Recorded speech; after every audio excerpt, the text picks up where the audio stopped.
There's a number printed on almost every shelf tag in Walmart that tells you the truth about what you're buying, and it's printed smaller than everything else on that tag on purpose. I'm going to get to that at the end, because once you start reading that number, you cannot stop, and it will change your cart more than anything else I say today. But first, let's talk about what that store actually is. Walmart is not a store. Walmart is a machine for finding out how much you're willing to pay, and it runs that experiment on you every single week, whether you know it or not. Prices in that building are not fixed. They're not even the same from one Walmart to the next, 20 miles down the road. And almost nothing in there is priced the way you assume it's priced. So today, 10 things. Number 3 takes about 90 seconds in the parking lot before you drive away. And it's the only one on this list where they actually hand money back to you. And number 1 is that little number on the tag. It's free, it's already printed, you've walked past it 10,000 times, and it's the biggest one on this list by a mile. Hi, I'm Marnie Doyle. I raised 3 kids on one income, and 20 years of that taught me one thing. Most of what you pay for is work you could do yourself in about a minute. And I want to say up front, this isn't a video about how Walmart's terrible. I shop there. Half of what's in my kitchen came from there. This is a video about the fact that a store that size runs on systems, and systems have patterns, and once you can see the patterns, you stop being the person the system was designed for. Let's go. Number 10, the store brand and who actually makes it. Great value, the plain blue and white label. And I know some of you just flinched a little because there's a story we all tell ourselves that the name brand is better. Here's what I want you to understand about how store brands work. Most of them are not made in some separate lesser factory. They're made under contract, frequently in the same plants, on the same lines, by the same companies that make the name brand sitting next to it on the shelf. The difference is the label and the advertising budget, and you are paying for both of those things when you buy the name. Now, I'm not going to stand here and tell you every store brand is identical, because that's not true either, and you'd catch me. Some are worse. The chocolate chips, in my experience, are worse. Some are better. But here's the thing, you don't have to take my word for it or theirs. Buy one. One item, 1 week. If nobody in your house notices, that item is now permanently switched and you just cut its price by a third for the rest of your life. If somebody notices, fine, switch it back. You're out $2 and you learned something. Do that with one item a week for 3 months and you will have rebuilt your entire pantry without ever making a decision harder than buying one thing.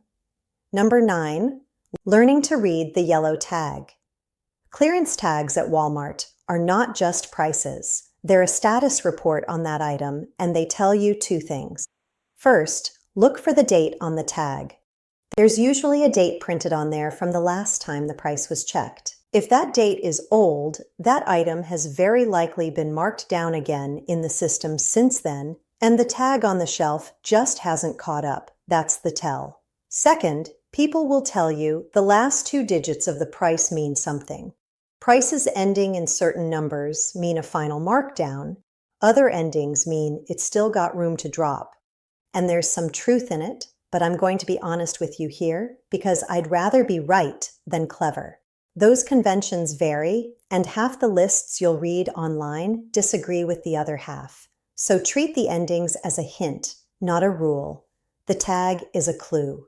The next one is the actual answer. Number 8. The app knows a different price than the shelf does. This is the one I want you to actually do because it takes 4 seconds and it's the closest thing to a real secret in that whole building. Open the Walmart app on your phone. There's a scanner in it. Point it at the barcode on the item and it will show you what that item actually rings up for at that store right now. And here's why that matters. Walmart prices things store by store, and the system marks things down faster than employees can walk around and change the little paper tags. So there are items sitting on the shelf at $11 that will ring up at $4. There are things with no clearance tag at all, sitting in the regular aisle, looking completely normal, that the computer has already given up on. People call this hidden clearance, and there are whole communities of folks who do nothing but hunt it. You don't have to go that far. Just scan the 2 or 3 things in your cart that cost the most. That's it. That's the habit. And when you're standing in front of an end cap of seasonal stuff that's been sitting there since the holiday, scan a few of those because that's where the good ones live. One more piece. Set the app to the store you're standing in. Prices are store specific, and if it's pointed at a different location, it'll show you a price you can't have. Number 7. A rollback is not a sale. Now this is where I want you to be a little suspicious. That word rollback and those little sale signs, they're doing a job, and the job is to make a number feel like a deal without ever telling you what it was before. A price can go up in April and roll back in June to a number that's still higher than it was in March, and everything on the sign is technically true. I'm not accusing anybody of anything. That's just how retail pricing works everywhere, at every chain, and it works because almost nobody remembers what anything cost last month. You don't keep receipts that long. Nobody does. That's the whole design. So here's the only defense, and it's a small one, but it's real.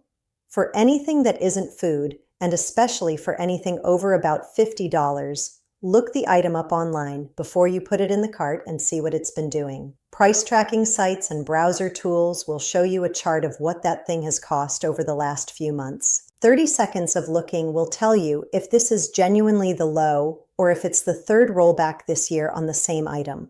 For groceries, you can't really do that, and you don't need to. Groceries are number 1 on this list, and we'll get there. Number 6, Walmart Plus, and whether it's actually worth it for you. Let me do this one honestly instead of just telling you to sign up. It runs about $98 a year, or right around $13 a month, and there's a 30-day trial. What you get is free delivery from your store with no order minimum, free shipping with no minimum, 10 cents off a gallon of gas at Walmart, Murphy, Exxon, and Mobil stations, plus member pricing at Sam's Club Fuel, your choice of Paramount or Peacock at the ad-supported level. Scan and go so you can ring yourself up while you shop, and free flat tire repair at their auto centers. So here's the arithmetic, and it's simple. If you were already going to pay for one of those streaming services, that's most of the membership right there. Add gas if you fill up weekly, add delivery if you'd use it more than a couple times a month, but if you don't stream, don't get gas there, and drive to the store anyway, then it's $98 for delivery you won't use, and you should skip it. I'd rather tell you that than have you sign up on my say-so and feel silly about it in March. 2 things worth knowing. AARP members have been getting a substantial discount on the annual price, and students get it at half. If either one of those is you, check before you pay full freight. Number 5, stop walking in. This is the one nobody wants to hear, and it's the one that saves the most for most families. Order your groceries for pickup. Sit in the parking spot, they load the car, you drive home. And it isn't about convenience. Though it is convenient, it's about what happens to your cart when you're inside that building. That store is arranged by people whose entire profession is knowing where your hand falls and what catches your eye at the end of an aisle when you're tired and hungry at 5:40 on a Wednesday. That is a real job, and they are extremely good at it. You are one tired person with a list. It's not a fair fight, and it was never meant to be. When you order online, none of that reaches you. You type in what you need, you see a running total the whole time, and here's the part that matters most. You can see the total before you commit. If it's too high, you take things out. You cannot do that in a cart. In a cart, you find out at the register, and by then you're standing in front of 6 people and you're not putting anything back. I'll tell you the truth about my own house. The first month we switched, our grocery bill dropped by better than a fifth. And we didn't eat any differently. That was all impulse. One warning. Set your substitution preferences. If you don't, they'll swap something out for a pricier version, and you'll pay for it. Go into the settings once and tell it what you want it to do. And check the order before you drive off. All right, we're halfway. And notice something, because I think it's the whole point of this video. Not one thing so far has been a trick or a coupon or a code. Every one of them has been about seeing the store clearly instead of the way it's presented to you. That's the entire skill. There isn't a secret handshake in there. There's just a very well-designed building and a person walking through it who either knows what it's doing or doesn't. If that's the kind of thing you want more of, no hype, no nonsense, go ahead and subscribe, because that's all I do here. Number 4, the $4 pharmacy list. This one's been sitting there since 2006, and I still meet people who've never heard of it. Walmart keeps a list of common generic medications priced flat at $4 for a 30-day supply and $10 for 90 days. No membership, no insurance, no card, no coupon, no sign-up. It covers a good number of the most commonly prescribed generics. Things for blood pressure, cholesterol, thyroid, diabetes, antibiotics, and more. And here's the part that catches people completely off guard. That's a cash price, which means it can be cheaper than what you'd pay with insurance. If your copay on a generic is $10 or $15, you are actually paying more by using your coverage than you would by not using it. Nobody at the counter is going to volunteer that. Ask them to run it both ways. 2 honest caveats. The list changes, drugs come off it, and pricing can vary by state, and it hasn't historically been available in North Dakota. And it's worth comparing against the discount card programs and the mail-order generic outfits, because sometimes those come in lower. But if you're on a maintenance medication and you've never checked this, go look up the list and see if yours is on it. 90 days for $10 is not a small thing when it's every 90 days for the rest of your life. Number 3, check your receipt before you leave the parking lot. Here's the one I promised you, and it's the only one where the money comes back in your hand. 2 things go wrong at that register more often than anybody realizes. The first is a sale price that didn't make it into the system, so the shelf says one thing and the scanner says another. The second is weighted items, the deli, the meat counter, produce sold by the pound. There has been real litigation over exactly that, over customers being overcharged on weighted grocery items, and it ended in a settlement worth tens of millions of dollars, which tells you it wasn't rare and it wasn't small. So here's the habit. Sit in the car for 90 seconds. Run your finger down the receipt. You're looking for 2 things only: anything that rang higher than the tag said and anything sold by weight where the number looks off. You don't have to check all 60 items. You'll spot the wrong ones because you'll remember the price you expected. Then walk back into customer service. You don't need a speech. You hand them the receipt and say, "This rang up higher than the shelf." They fix it. It takes 4 minutes and they're not going to fight you about $1.80. Now, $1.80 isn't why I'm telling you this. I'm telling you because it happens more than once. If you catch $2 a trip and you go weekly, that's $100 a year that was simply going to stay in the register.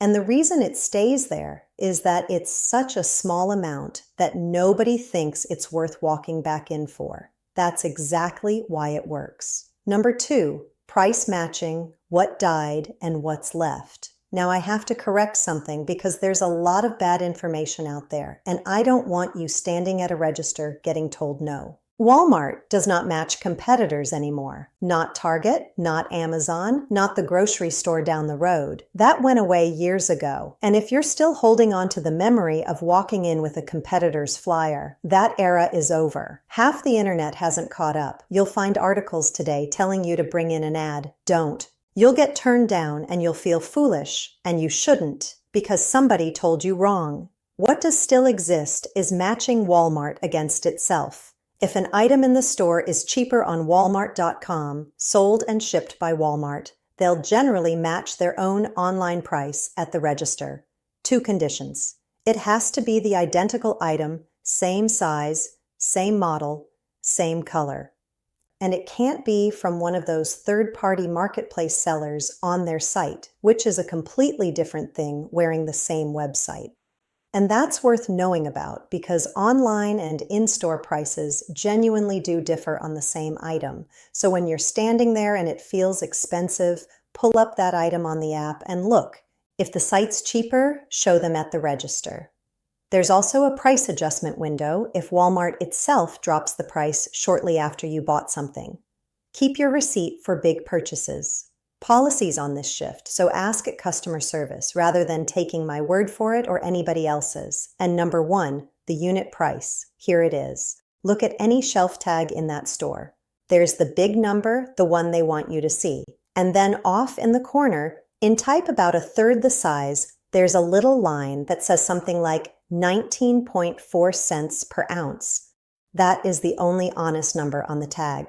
Everything else on that shelf is designed to make comparing two products hard. Different package sizes that don't line up. 12 ounces next to 16.5 ounces. Bigger boxes with less in them. The word family on the front. A shape that looks larger, holding less. That is not sloppiness, that is engineering, and it exists so that you compare the big number, which is the price of the package, instead of the small number, which is the price of the food. And here's why it's number 1 on this list.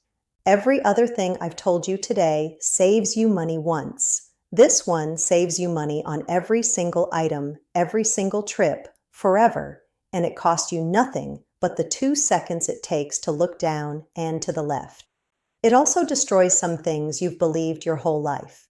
The big box is not always cheaper per ounce. Sometimes it's noticeably worse because they know you'll assume bigger is better value and they price accordingly. The sale item is frequently not cheaper per ounce than the plain one sitting beside it at full price. And the store brand versus the name brand argument ends immediately and permanently the second you compare the unit price, because that's the whole comparison right there in 2 little numbers. So this week, when you're standing in front of anything at all, don't look at the price. Look at the number under the price. Then look at the one next to it. Buy the smaller one. That's it. That's the whole video, honestly. The other 9 are just details. So that's the 10. The store brand, reading the yellow tag, scanning with the app, being suspicious of the word rollback, doing the honest math on Walmart Plus, ordering for pickup instead of walking in, the $4 pharmacy list, checking your receipt in the parking lot, knowing what price matching actually covers now, and the unit price. And here's what I want you to take away from all of it. Nothing on this list is a loophole. Nobody's slipping anything past anybody. Everything I told you today is printed on a tag, published on a website, or sitting in an app they built themselves and want you to download. The savings aren't hidden. They're just small and quiet, and they're surrounded by things that are large and loud, and the whole building is arranged so your attention lands on the loud things. That's not a conspiracy. That's just retail, and it's been retail since the first person put the expensive thing at eye level. You're not being cheated. You're being outdesigned, and the entire fix is knowing it's happening. So don't do all 10, do 1. And if you're picking one, pick the unit price, because it's free, it's already printed, and it works on every item in every store for the rest of your life. Look down and to the left. See what the receipt says.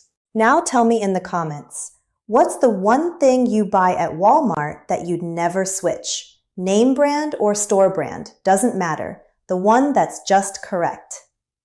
And the other one, and I want the real answer here, what's the thing you always end up putting in the cart that was not on the list? Because for me, it's the seasonal aisle, and I have never once walked past it, and I've been doing this 20 years. I read every one of these, and half of what I know came out of that comment section. Next time, I'm doing the one a lot of you have been asking for since I mentioned it, which is how the store aisles are actually laid out, why the milk is where it is, why the expensive version is always exactly where your hand goes, and how to walk that building in an order that gets you out with less. It's the same idea as today, but it's the whole floor plan. It's easier than you think. It always is. I'll see you then.